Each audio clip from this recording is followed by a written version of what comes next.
Bom, a mim ficou a tarefa de falar se é mais que direita, mais que esquerda, então o que sobra, né? O centro.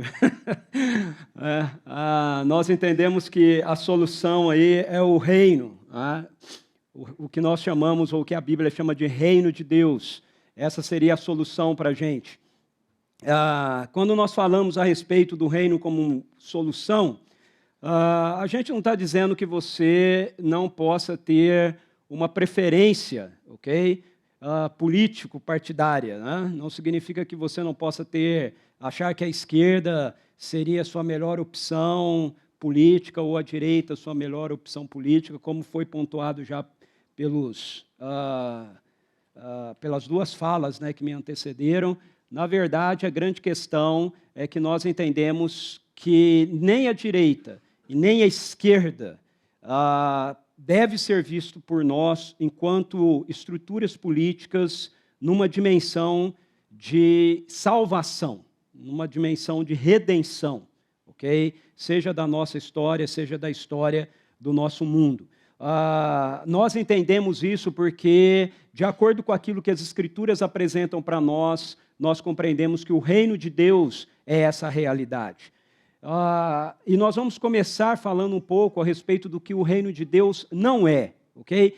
Assim como eles, eu tenho pouco tempo, e tratar a respeito do reino de Deus, na verdade, é tratar de algo muito amplo, muito complexo.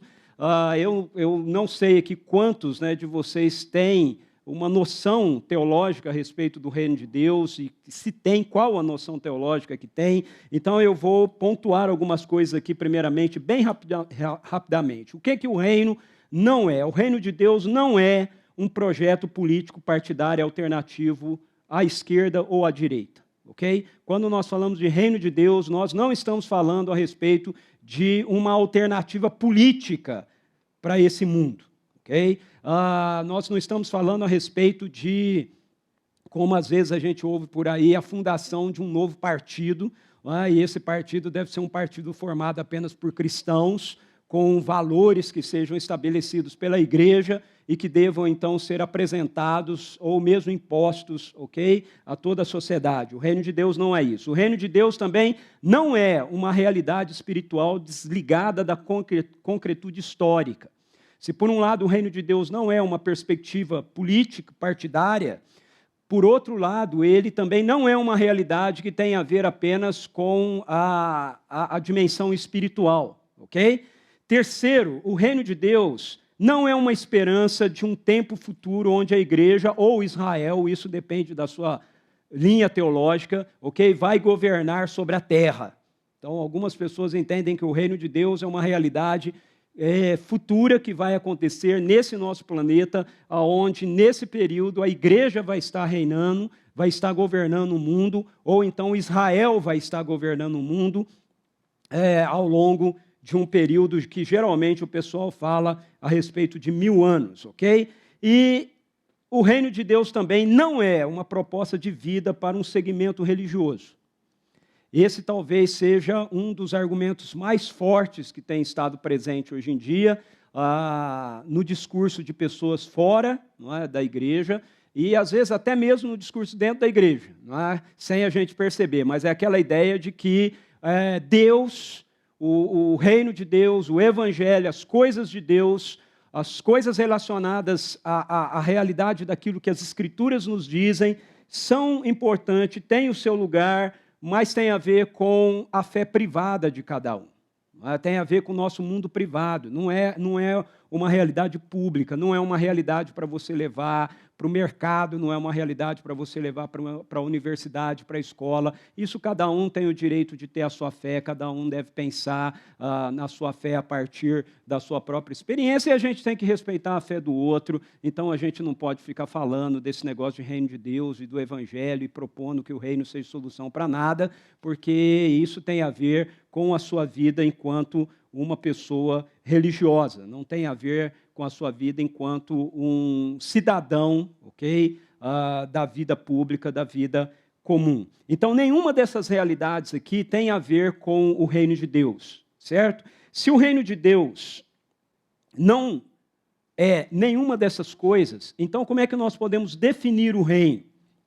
Eu vou usar 2 autores para tentar trazer uma definição aqui para a gente. Como eu não tinha muito tempo para ficar explanando, eu resolvi fazer aí eco, né, a voz daqueles caras que a gente vive montando em cima deles e falando o que eles falam, sem dizer que é eles que falam, para você ficar achando que quem fala é a gente, ok? Então, um primeiro autor é o Led, ok? George Led. George Led diz o seguinte no livro dele chamado O Evangelho do Reino. O reino de Deus, basicamente, é o governo de Deus. É o reinado de Deus, a soberania divina, preste atenção nisso, a soberania divina em ação. O reino de Deus, todavia, se manifesta em várias esferas, e os evangelhos falam de entrar no reino de Deus tanto hoje como amanhã. O reinado de Deus se manifesta tanto no futuro como no presente, e dessa maneira cria tanto uma esfera futura como uma esfera presente, na qual os homens podem vivenciar as bênçãos do reino. Então, as bênçãos do reino têm a ver com o que foi dito lá a respeito do Antigo Testamento, que no Antigo Testamento é chamado de ano do jubileu. Não é? O ano do jubileu tem a ver com esse anúncio de Deus de que a justiça ela precisa ser estabelecida, e uma vez que a justiça é estabelecida, então as pessoas vão viver de uma forma que o Antigo Testamento denomina de shalom, ok? Dentro da dimensão da realidade, então, do governo de Deus, nós experimentamos essa vida da shalom, essa vida da paz, que é muito mais do que a ausência de problema, na verdade, a harmonia, a estruturação, o restabelecimento, a ordenação de todas as coisas de conformidade com aquilo que Deus planejou para que elas fossem. O que eu quero destacar na fala do Led é essa questão de que o governo de Deus é ativo. Okay? Ele é uma realidade futura, mas ele também é uma realidade presente e ele é ativo. Deus está governando. Deus está governando. Deus está reinando sobre todo o universo. Aí o segundo cara que eu quero evocar aqui é o Heidelberg. O Heidelberg diz o seguinte: a ideia do reino de Deus, indubitavelmente, representa uma concepção especial da dramática história da salvação dentro da totalidade da revelação divina. O reino de Deus não é um estado ou condição, nem uma sociedade criada e promovida pelo homem, a doutrina do evangelho social. Ele não virá por meio de uma revolução terrena e imanente, nem mediante ações humanas morais. Não são os homens que o preparam para Deus. O reino não somente tem a ver com Deus, ele também se origina com ele. A vinda do reino só pode ser compreendida com base na ação miraculosa e toda poderosa de Deus. O Hermann Heidelberg fala isso nesse livro dele, A Vinda do Reino. Então, a ênfase de Heidelberg aqui não é nada diferente daquela do Led. Ele apresenta para a gente essa ideia de que o reino de Deus tem a ver, na verdade, com uma interferência, com uma interação da ação de Deus regendo e governando sobre o universo dele, mas o Heidelberg, nessa parte principalmente, ele reforça essa ideia de que o reino não é uma ação política da parte humana que vai estabelecer o governo de Deus na terra, vai melhorar o mundo, e então Deus vai poder vir e governar. Ele deixa claro que o reino de Deus ele tem a ver com essa ação de Deus que interfere na nossa história a partir do próprio movimento de Deus, e isso é visto dentro do que a gente chama de história da redenção. Então, o reino de Deus, na verdade, ele é a linha mestra que costura toda a história da redenção, tudo aquilo que nós chamamos de evangelho, a realidade da criação boa e perfeita de Deus, queda, redenção e a restauração plena de todas as coisas passam por essa realidade de que Deus, ele é rei, ele criou o universo e ele governa e reina sobre esse universo. Então, diante do que nós acabamos de ver, como é que o reino de Deus se torna uma solução para nós em relação à direita e em relação à esquerda? Primeiro, ele se torna essa solução quando nós entendemos que o reino de Deus, ele é a expressão do governo direto de Deus sobre todo o universo criado. Tanto o Led quanto o Heidelberg afirmam isso, ok? O reino de Deus tem a ver com essa expressão do governo direto de Deus sobre todo o universo criado. E como é que Deus faz isso? Como é que Deus governa todo o universo criado? Como o governo de Deus está em ação na história. De novo, eu não tenho muito tempo, isso na verdade vem sendo desenvolvido ao longo da história da redenção com fases diferentes. O LED, que nós vemos aqui, ele fala isso, ele tem fases diferentes da manifestação do reino, mas a efetiva manifestação do reino de Deus, ela se dá mediante o governo de Deus por intermédio de Jesus Cristo. Em Efésios, capítulo 1, versos 20 a 23, o apóstolo Paulo ele vai descrevendo a realidade do plano original de Deus, do propósito original de Deus estabelecido em Cristo, desde antes da fundação do mundo, e ele vai explicando como é que essa realidade ela se configura, uma realidade que era atemporal, como é que ela entra dentro do nosso tempo, dentro da nossa estrutura de mundo, e ele diz que isso acontece através de Jesus, e no capítulo 1, verso 20 a 22, ele diz assim, esse poder, ele está se referindo a Deus Pai, ele exerceu em Cristo, ressuscitando-o dos mortos e fazendo-o assentar-se à sua direita nas regiões celestiais, muito acima de todo governo e autoridade, poder e domínio, e de todo nome que se possa mencionar, não apenas nessa era, mas também na era que há de vir. Preste atenção, Deus ressuscitou Jesus e colocou acima de todo governo, toda autoridade, todo poder, todo domínio. Então Jesus está acima de todo e qualquer governo, seja da direita, seja da esquerda, seja fascista, seja comunista, socialista, seja neoliberal, não importa. Jesus está acima de todos esses governos, diz Paulo aí.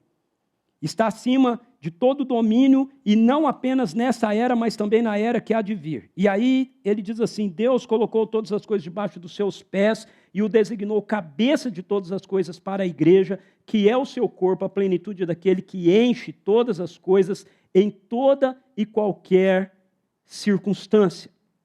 Esse texto de Efésios, capítulo 1, versos 20 a 23, então, mostra para a gente que a maneira de Deus governar toda a história, a maneira de Deus governar todo o universo, a maneira de Deus governar a era presente, a era que está por vir ainda, é através da pessoa de Jesus Cristo.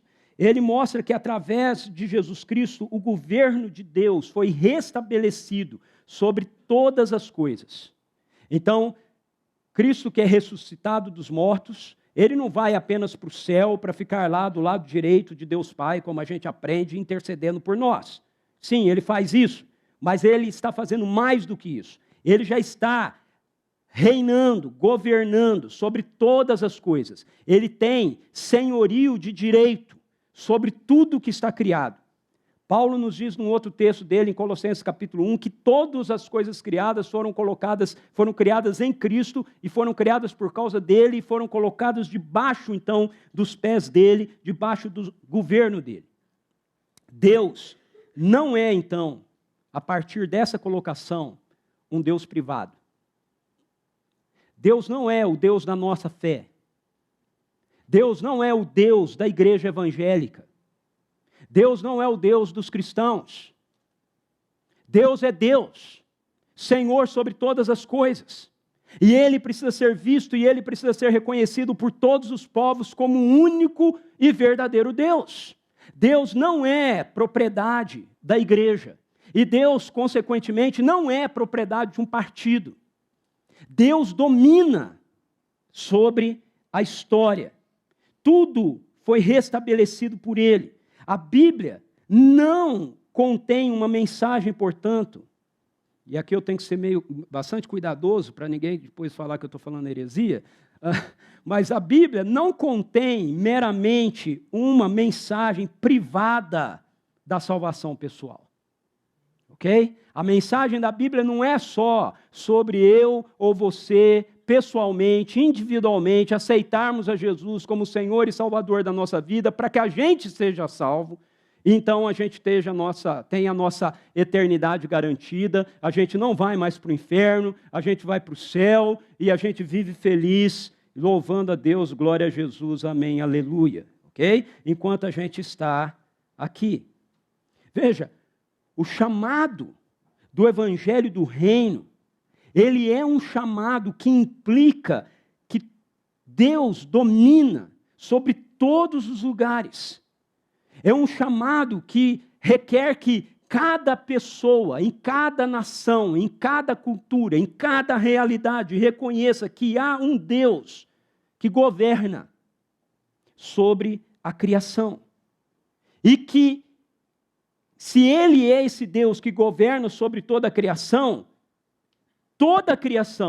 precisa se colocar debaixo do seu governo, da sua condução. Toda a criação precisa conduzir a vida e a história conforme o padrão e o governo desse Deus. Esse é o ponto.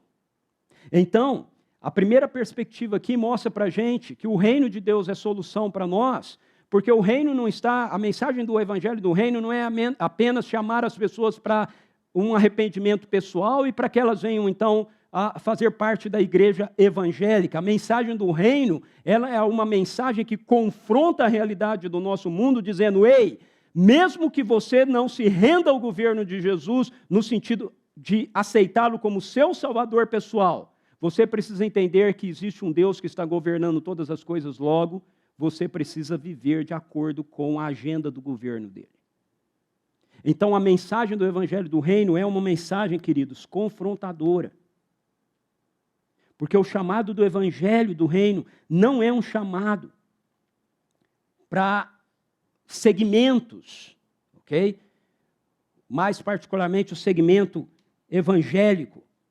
O chamado do Reino, ele é um chamado para todos, em todos os lugares. Fazerem esse mesmo reconhecimento, há um Deus que governa sobre sua criação. Se há um Deus que governa sobre a sua criação, então nós precisamos conduzir a nossa vida conforme o padrão do seu governo. Aí, se tem propostas de direita que estão de acordo com o padrão do governo de Deus, nós alinhamos com isso. Se tem propostas de direita que são contra os padrões do reino de Deus, nós temos que dizer, epa, com isso a gente não alinha. Nós queremos chamar isso ao arrependimento, à mudança.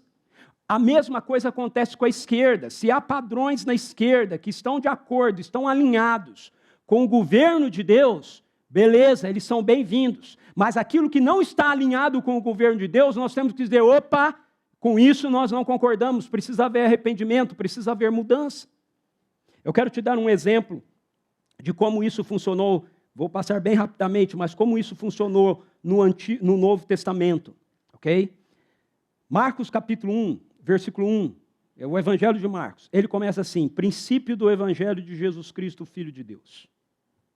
Como nós estamos acostumados sempre a ler o Evangelho, nós somos condicionados, né, a ler o Evangelho e a entender o Evangelho apenas como uma realidade de fé privada e pessoal. Quando a gente lê isso aqui, princípio do Evangelho de Jesus Cristo, Filho de Deus, a gente entende isso assim, opa, princípio da boa notícia da minha salvação, através de Jesus Cristo, Filho de Deus. O problema, ou a diferença, é que quando os primeiros cristãos que receberam o Evangelho de Marcos leram isso, quando esse Evangelho circulou por Roma, porque o Evangelho de Marcos foi escrito para romanos, okay? Para os gentios, seu público primário eram os romanos, o Evangelho, a boa notícia, era sobre Roma. E o Filho de Deus era César. Ok? Você está vendo a força disso? Essa é uma mensagem, o Evangelho é uma mensagem que está dizendo, a boa notícia não é sobre Roma. A boa notícia não é sobre Roma. A boa notícia é sobre Jesus Cristo. A boa notícia não é sobre Nero, não é sobre os Césares. A boa notícia é sobre Jesus Cristo. A boa notícia diz que o Redentor, o Salvador, não é César. Ele não é o Filho de Deus, porque o imperador se auto-intitulava assim. O verdadeiro Filho de Deus é Jesus Cristo. E é interessante que no Evangelho de Marcos, como eu falei, não vou ter tempo para a gente detalhar isso, mas o Evangelho de Marcos, depois leia na sua casa, veja quem, diante da cruz, quando Jesus expira, ele diz assim, este verdadeiramente era o Filho de Deus. É um centurião romano, ou seja, alguém que representava o governo romano, o Império Romano. Então, o governo de Roma, o Império de Roma está reconhecendo o governo de Jesus, o governo de Deus em Jesus, que o Evangelho é boa notícia, o Filho de Deus, o Salvador, o Redentor, é Jesus. Portanto, torno a dizer, como cristãos, a gente pode ter preferências políticas, podemos ter preferências políticas, mas realmente eu não consigo entender como a gente se afirmando cristãos, a gente briga em favor, seja da direita, seja da esquerda, como sendo aquelas realidades que são detentores da redenção do nosso país. Não é. Só tem um Redentor. Só tem um que governa sobre todas as coisas. Ele é Jesus. E a direita tem que se curvar a Ele. E a esquerda também tem que se curvar a Ele. O reino é a solução, em segundo lugar, quando nós entendemos que o reino de Deus ele é expresso concretamente nesse momento da história, por intermédio de um povo que se rende objetivamente ao governo amoroso de Jesus Cristo. Eu quero voltar uma vez mais lá em Efésios capítulo 1, versos 20 a 23 que a gente leu. Como eu mostrei, lá no texto nos é dito que Jesus é ressuscitado, ele é assunto aos céus, Deus o coloca à sua destra e todas as coisas são colocadas debaixo dos pés dele. Ou seja, ele é Senhor, ele já é Senhor de direito sobre todas as coisas. Mas aí o apóstolo Paulo, especialmente no verso 22, ele diz assim, Deus colocou todas as coisas debaixo de seus pés e o designou cabeça de todas as coisas para a igreja. O que é que Paulo está dizendo aqui? Ele está dizendo que nesse momento, Jesus ele já é o Senhor de direito sobre tudo. E um dia todos vão reconhecer isso. As Escrituras dizem para a gente que Deus determinou um dia onde todo joelho se dobrará e toda língua confessará que Jesus Cristo é o Senhor. Mas esse dia ainda não chegou. Portanto, agora, para que todos saibam que Ele é Senhor de direito sobre todas as coisas, Paulo nos diz que Deus deu a Jesus a igreja, o seu corpo, um povo, aonde já, nesse exato momento da história, reconhece de fato sobre a sua vida o senhorio de direito de Jesus sobre todas as coisas. Eu não sei você, mas todas as vezes que eu paro para pensar nisso, me dá um frio na barriga. Porque eu falo, ai, ai, ai. Nós somos aqueles para quem o mundo deveria olhar, a sociedade deveria olhar, sejam os adeptos da esquerda, da direita ou de qualquer outro, deveriam olhar e falar assim, ei, cara, esse pessoal aí vive sob um outro governo. Eles vivem de uma maneira totalmente diferente daquilo que todos nós aqui estamos argumentando e estamos falando. A igreja, de acordo com o apóstolo Paulo, é o que alguns autores designam, chamam de hermenêutica do reino na história. Se você quer entender o reino na história, se você quer olhar para algum lugar e falar, ok, então me mostre como é que esse negócio do governo de Deus está em ação agora. Você deveria olhar, eu deveria olhar para a igreja. O apóstolo Paulo, também em Efésios, capítulo 3, versos 8 a 10, ele diz assim: embora eu seja o menor dos menores de todos os santos, foi-me concedida esta graça de anunciar aos gentios as insondáveis riquezas de Cristo e esclarecer a todos a administração desse mistério que durante as épocas passadas foi mantido oculto em Deus, que criou todas as coisas. A intenção dessa graça era que agora, presta atenção, agora, mediante a igreja, a multiforme sabedoria de Deus se tornasse conhecida dos poderes e autoridades nas regiões celestiais. Agora. Vai chegar um dia onde, por causa da manifestação visível de Jesus, todo joelho se dobrará e toda língua confessará, todos reconhecerão que Ele é o Senhor sobre tudo e todos. Mas o apóstolo Paulo diz para a gente, inspirado pelo Espírito Santo, agora, para que as pessoas reconheçam isso, Deus deu a igreja. Deus nos chamou em Cristo Jesus, então, pelo Evangelho, não apenas para que a gente o aceite como nosso Salvador pessoal e a gente possa ir para o céu. Mas Ele nos chamou pelo Evangelho em Cristo Jesus para que nós pudéssemos viver como o povo do céu na terra. Como aqueles que já estão vivendo agora, inseridos nessa sociedade, seja lá qual for o sistema de governo humano que esteja sobre nós, sobre o nosso país. Na época de Paulo, era o império, era um homem, o imperador, César, governando tudo. Hoje, em alguns lugares nós temos partidos políticos com direito de votos e escolhas, não importa então qual o sistema de governo humano, a igreja foi chamada para, inserida dentro dessa realidade, viver essa perspectiva. O Evangelho é o Evangelho do Reino. O Evangelho é o Evangelho do Reino. Isso significa que quando nós proclamamos o Evangelho, nós não estamos chamando apenas as pessoas individualmente para a salvação. Quando nós proclamamos o Evangelho, nós estamos chamando todas as estruturas criadas ao arrependimento e à submissão ao governo amoroso de Deus por intermédio de Jesus Cristo. Então, eu quero fazer uso aqui de mais um autor que a gente também vive falando das coisas como se fosse nossa, mas são dele, que é o Newbin. Okay? Esse a gente fala demais. Né? Você ouve o Tim Keller e fica maravilhado com o Tim Keller, né? E não sabe que o Tim Keller bebe no Newbin. Newbin diz assim: a igreja não pode aceitar como seu papel simplesmente ganhar pessoas para um tipo de discipulado cristão que diz respeito apenas aos aspectos privados e domésticos da vida.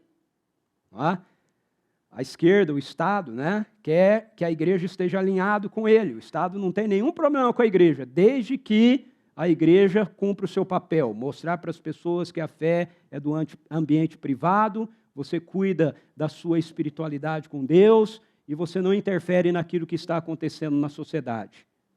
Perfeito. Mas o Newbin diz, a igreja não foi chamada para isso.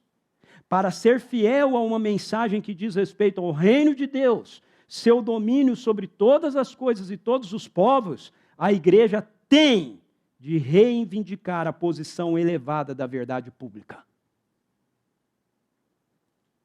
Em outras palavras, o lugar da gente falar da nossa fé, o lugar de nós falarmos a respeito dos valores do reino de Deus, não são meramente os cultos da nossa igreja, mas são as salas de aulas da nossa universidade.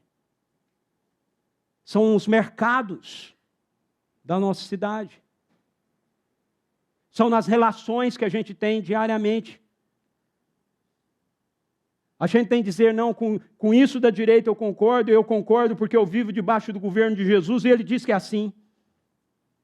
Agora, com isso da direita eu não posso concordar, porque eu vivo debaixo do governo de Jesus e ele diz que isso não é assim. E isso precisa mudar. Mas muitos de vocês aqui estão na universidade querem convencer vocês de que fé, Jesus, Bíblia, é um assunto para a sua vida de domingo. Não para a sua reflexão em relação ao seu dia a dia. O Newbin ainda diz o seguinte para a gente. Isso de vácuo ideológico não existe. A verdade pública, como é ensinada nas escolas e universidades, como é assumida no debate público sobre objetos políticos e econômicos, está, preste bastante atenção nisso, está ou em conformidade com a verdade, como é dada em Jesus Cristo, ou não está. Não existe esse negócio de, como ele diz aqui, de vácuo ideológico.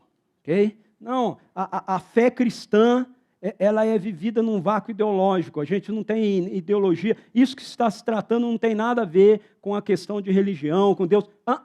Newbin está dizendo, não existe isso.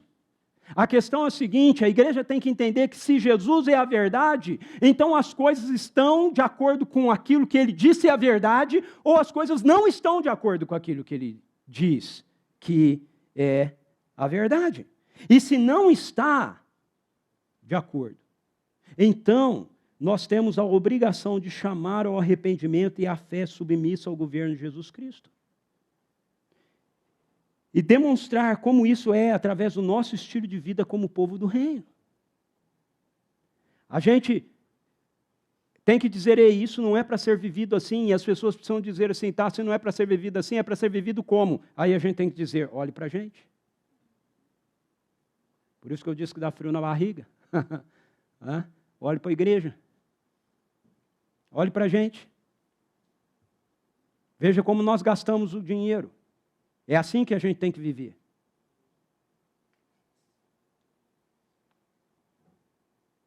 Veja como nós tratamos as pessoas. É assim que nós devemos viver. E isso vai nos levar, então, ao terceiro ponto, que é o de entender que a igreja é a portadora do futuro do reino na presente era má. Se a igreja é essa hermenêutica do reino, se Deus exerce o governo dele por intermédio de Jesus, frente à realidade da igreja que reconhece esse governo, então a gente precisa entender que aquilo que Deus planejou e que vai chegar para toda a humanidade, precisa ser vivenciado e precisa ser manifestado na vida da igreja agora. Quando Jesus ele começa o seu ministério público, ele vem anunciando isso. Ele vem dizendo assim, Marcos 1, 14 e 15, o tempo é chegado, o reino de Deus está próximo, arrependam-se e creiam nas boas novas. Jesus veio dizendo, o governo de Deus foi aproximado de vocês novamente. A humanidade pode novamente se colocar debaixo do governo amoroso de meu Pai. Como vocês fazem isso? Se arrependam da sua rebelião e coloquem a sua vida de novo debaixo do governo de Deus. Mas aí, as pessoas poderiam perguntar, mas como nós sabemos que o reino de Deus chegou e ele está entre nós? Jesus, que anuncia que esse reino chegou e está entre nós, demonstra a presença desse reino. Através, não apenas das suas palavras, mas através dos sinais do reino, que eram exercidos por ele por intermédio do poder do Espírito Santo que estava sobre ele. Como foi citado, Lucas 4, 18 e 19 diz assim, o Espírito do Senhor está sobre mim, porque ele me ungiu para pregar boas novas aos pobres, ele me enviou para proclamar liberdade aos presos, recuperação da vista aos cegos, para libertar os oprimidos e proclamar o ano da graça do Senhor. O jubileu chegou. A Shalom foi restaurada. Eu a trouxe, diz Jesus. E as pessoas diziam, como podemos ter certeza disso? E Jesus diz, aos pobres o evangelho está sendo pregado. A boa notícia de Deus está chamando as pessoas que vivem na sua miséria a se arrependerem e voltarem-se novamente para Ele. O Evangelho chegou, então um Zaqueu pega e resolve dar 4 vezes mais aquilo que ele tem, porque o Evangelho chegou, o reino chegou na vida de Zaqueu. Quando o Evangelho chega, os sinais do reino se manifestam. Quando o reino de Deus se aproxima de nós, os sinais do reino se manifestam. Pessoas gananciosas, egoístas, se tornam generosas. Pessoas enfermas são curadas. Pessoas que estão preocupadas apenas com o seu próprio prazer, o seu próprio lazer, começam a viver em função da necessidade dos outros. É isso que a gente vê presente na vida de Jesus. Nós podemos dizer, então, que Jesus nos trouxe o reino de Deus com a sua vida, com a sua presença entre nós. Mas quando ele foi assunto aos céus, o que ele fez? Ele não levou o reino de volta com ele. Quando Jesus foi assunto aos céus, ele conferiu autoridade e poder para a igreja. Seu corpo, diz Paulo, seu povo, o povo do reino, que está vivendo agora. Sabe, a autoridade que Jesus tem nele, como rei do reino, e o poder que ele tem sobre ele por causa do Espírito do reino, quando ele é elevado aos céus, em Mateus 28, ele nos transfere a sua autoridade, dizendo, toda autoridade me foi dada, vão sob essa autoridade. Em Atos 1,8 ele diz, o poder que me foi dado eu vou derramar sobre vocês, aguardem Jerusalém, para que vocês recebam poder ao descer sobre vocês o Espírito Santo, e assim vocês vão ser testemunhas desse reino. Nós podemos dizer, então, que Jesus Cristo nos trouxe o reino com sua vinda, ou o inaugurou com a sua vinda, mas que essa realidade continua presente agora, se movimentando na nossa história. Como? Através da igreja. E como é que nós sabemos disso? Da mesma maneira que Jesus Cristo. O mundo vai saber que o reino está aqui, que outro governo está sendo exercido. Quando ele olhar para nós, para a igreja, e ver não apenas, e ouvir não apenas o nosso discurso, mas ver os sinais do reino de Deus sendo exercidos no nosso meio e mediante a nossa vida. Através dos dons do Espírito Santo, nós manifestamos que há um outro reino em operação, que há um outro rei que está reinando. O Rei dos Reis e o Senhor dos Senhores, aquele que está conduzindo toda a história para o seu grande desfecho, para o grande dia da plenitude da salvação, quando todas as coisas vão voltar a serem completamente restauradas e ordenadas ao plano original de Deus. Quando um novo céu e uma nova terra se manifestar, Ele está governando sobre nós.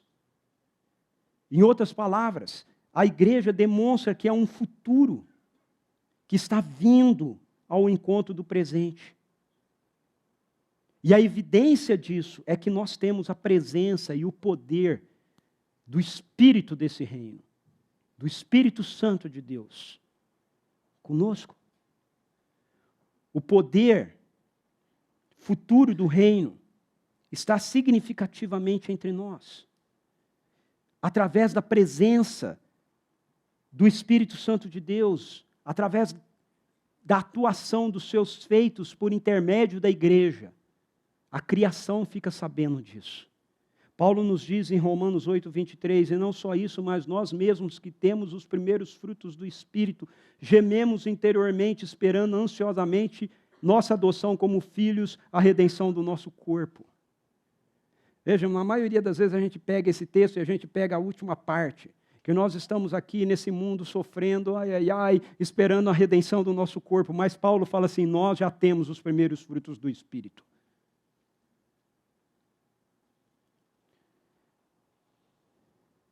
A presença do Espírito Santo de Deus que estava sobre Jesus está sobre mim, está sobre você, está sobre a igreja.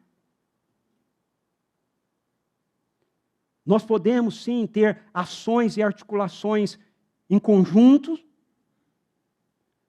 mas nós precisamos entender que cada um de nós, empoderado pela presença do Espírito Santo de Deus, é portador da realidade desse novo reino através da nossa vida, como sal da terra e luz do mundo. Nos ambientes da política, mas também nos hospitais e nas universidades e pelas ruas da nossa cidade. De que outra maneira as pessoas saberão que Jesus está vivo? Elas saberão que Jesus está vivo, queridos, quando elas começarem a olhar para nós, olhar para a igreja e ver que aquilo que Jesus fazia continua sendo realizado por nosso intermédio. Continua havendo cura, continua havendo libertação, continua havendo restauração. O Evangelho continua sendo uma boa notícia para o pobre, para o necessitado, porque o ano da graça do nosso Deus chegou. Nós vivemos a realidade desse jubileu que vai chegar à sua plenitude um dia. Ele é, portanto, a nossa solução. A nossa solução não é a direita e não é a esquerda. A nossa solução é seguirmos aquilo que Jesus nos disse para fazer e orarmos: Senhor, venha o teu reino. Venha o teu reino. O que você espera quando você faz essa oração? Eu tenho aprendido o seguinte, se o pessoal da música quiser vir, eu tenho aprendido o seguinte: todas as vezes que eu oro, venha o teu reino, eu estou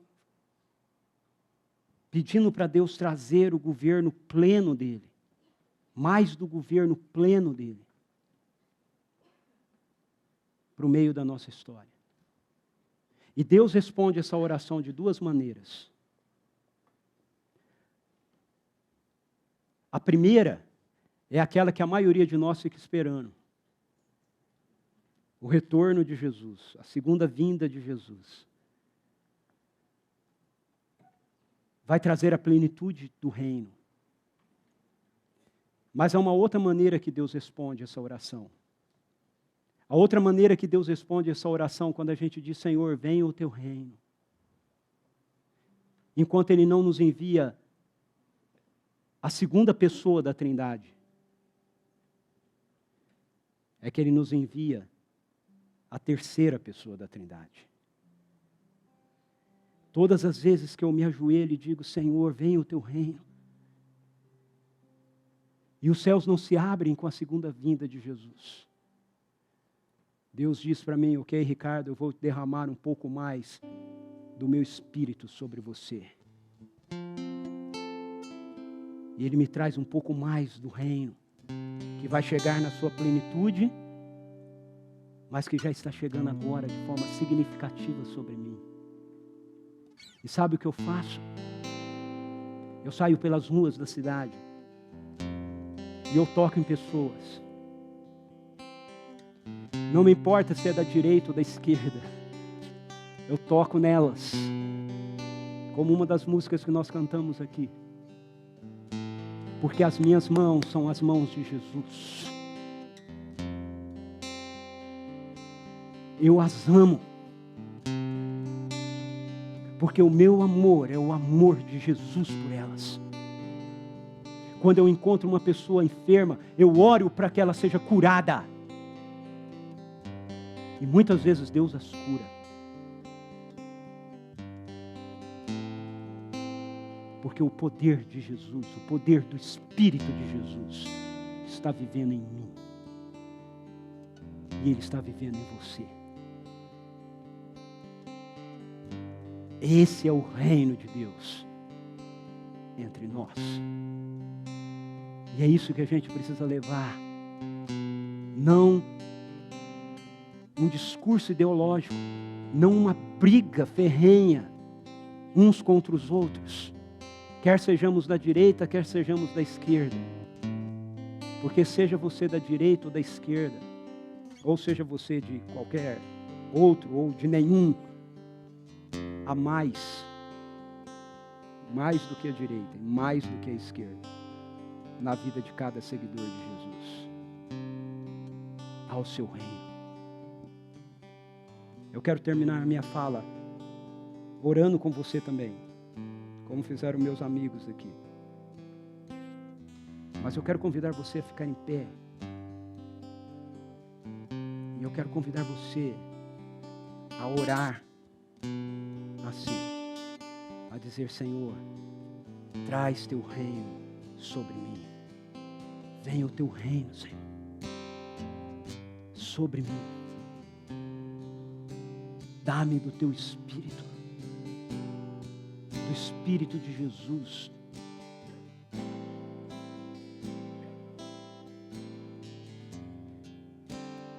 Vem, Santo Espírito. Venha o teu reino, Senhor. Venha o teu reino. Mais do teu poder, mais da tua presença sobre nós, Senhor. Queremos carregar a tua presença em nós, ó Deus. Pelas ruas da cidade, pelos mercados, pelas universidades, pelas praças, nas fábricas, nos escritórios, nos bancos, nos locais onde nós trabalhamos. Senhor, queremos estar cheios, como Jesus carregou a tua presença enquanto Ele estava andando aqui como um ser humano. Nós queremos carregar a sua presença conosco, Senhor, por onde quer que a gente vá. Porque a resposta para o nosso mundo não vai vir de uma ideologia política. A resposta do nosso mundo vai continuar vindo do mesmo lugar, da mesma fonte. A cruz vazia, um túmulo vazio, porque o trono da história está ocupado pelo Rei dos Reis e o Senhor dos Senhores. Enche-nos então como igreja do teu poder, para que a gente ame, para que a gente sirva, para que a gente cure, liberte, restaure e proclame o ano aceitável da graça do Senhor, até que o teu governo chegue plenamente entre nós. Amém e amém, Senhor. Amém.